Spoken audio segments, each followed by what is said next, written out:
Good morning students, welcome to your online BEd class.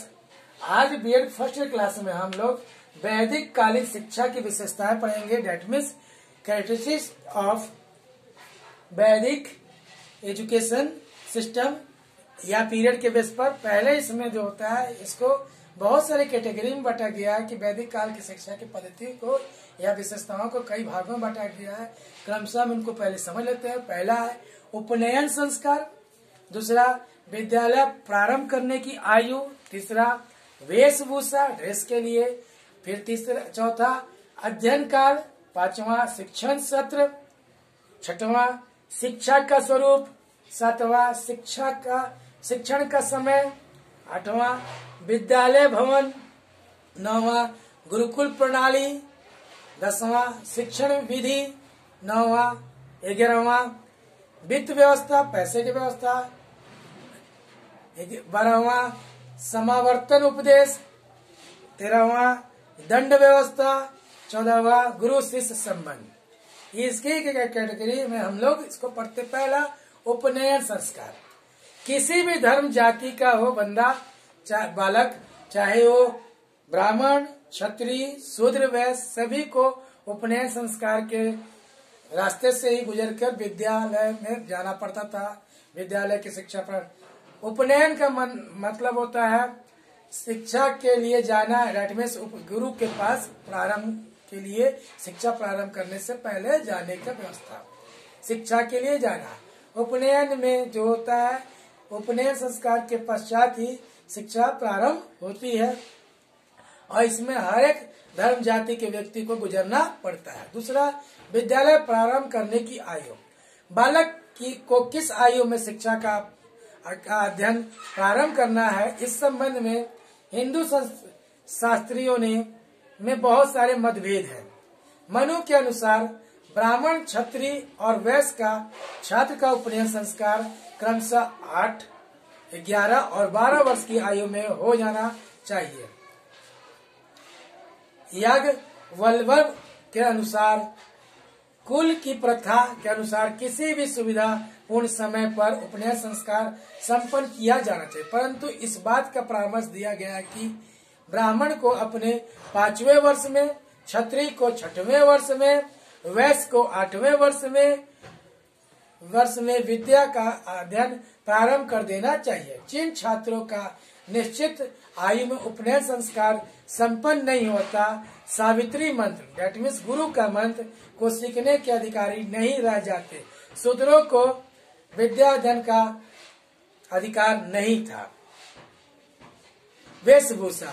छात्रों की वेशभूषा निर्धारित थी। उपनयन के बाद पहनी जाने वाली मेखला विभिन्न जातियों के छात्रों के लिए विभिन्न वस्तु की बनी हुई थी। मनु के अनुसार ब्राह्मण की मेखला मूंज घास की, क्षत्रिय की तात की और वैश्य की ऊन की बनी हुई होती है।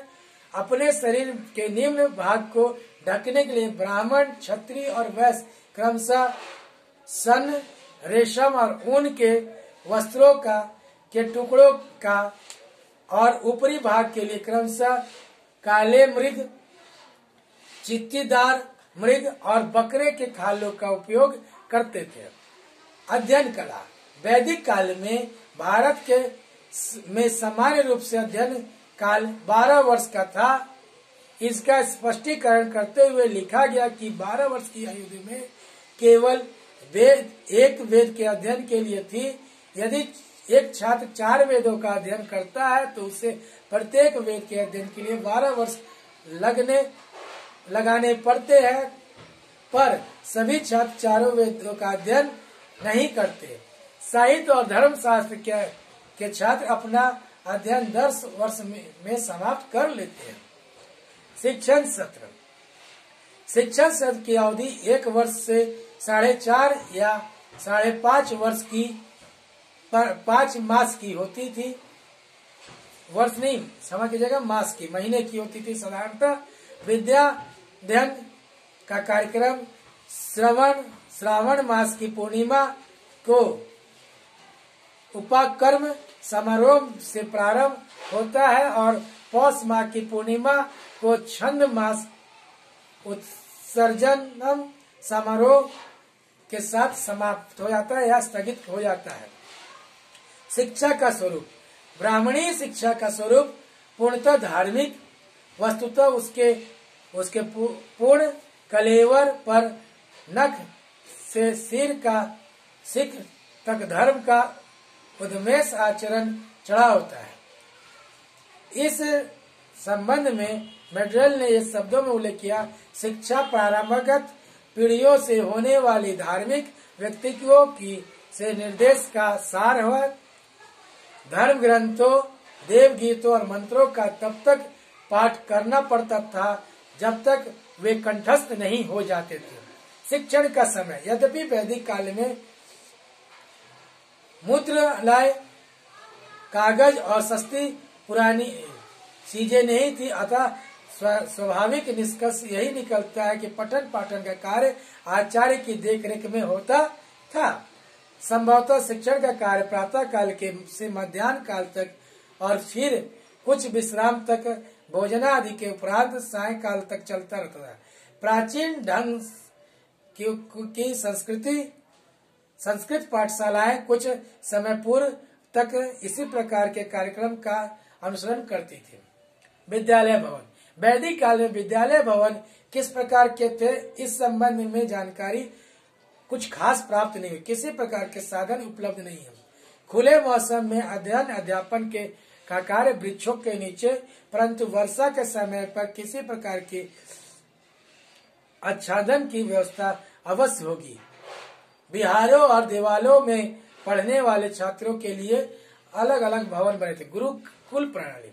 वैदिक काल में शिक्षा की एक प्रमुख विशेषता गुरुकुल प्रणाली थी। छात्र अपने गुरु के कुल अथवा किसी आश्रम में रहते थे, वहीं रहकर छात्र अध्ययन करते थे। गुरुकुल साधारणतः नगर के कोलाहल से दूर प्रकृति के गोद में बना होता था। प्रकृति के सुंदर और वृक्ष के में स्थित होते थे, परंतु वे किसी गांव या नगर के समीप अवश्य होते थे, जिससे उनमें निवास करने वाले छात्रों का अल्प अवस्थाओं की पूर्ति हो सके, खाने की व्यवस्था की पूर्ति हो सके।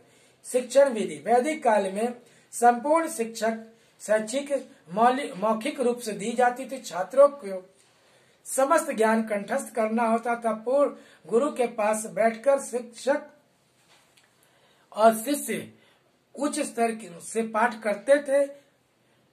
उच्च ज्ञान प्राप्त करने के वाले छात्र वाद विवाद की पद्धति का उपयोग करते थे। शिक्षण हेतु प्रश्नोत्तर, कथा, अनुक्ति, व्याख्यान को सबसे ज्यादा माना गया। मेन जो ज्ञान प्राप्त करने के विधि दो प्रमुख विधियां थी, तप और श्रुति।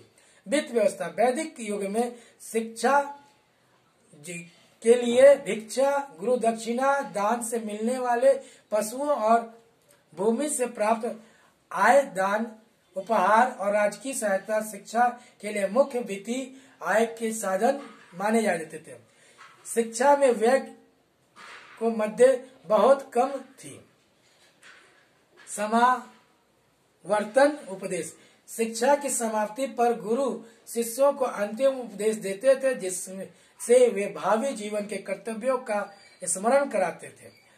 इस उपदेश को समावर्तन उपदेश कहते थे। वैदिक काल में समावर्तन उपदेश में गुरु तथा सत्य